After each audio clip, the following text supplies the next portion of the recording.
toxundu, bu qəlbimə toxundu. Hər birisi var həyatda, fərqi yoxdur, qohumdu.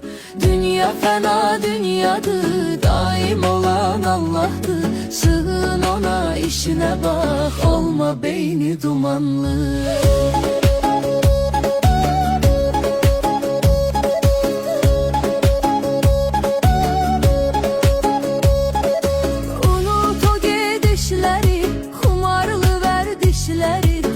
Üç gün ömrün qalıb, tərk elə pis işləri.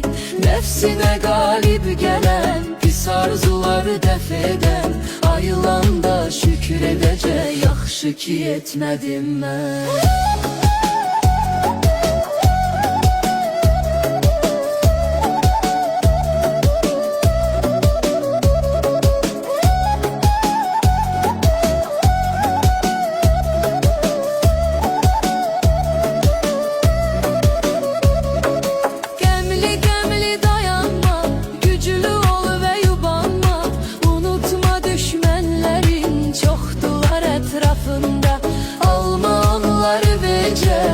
Fikirləşsə hər gecə, onlar onsuz cahildi, sənə də gələcək əcəl.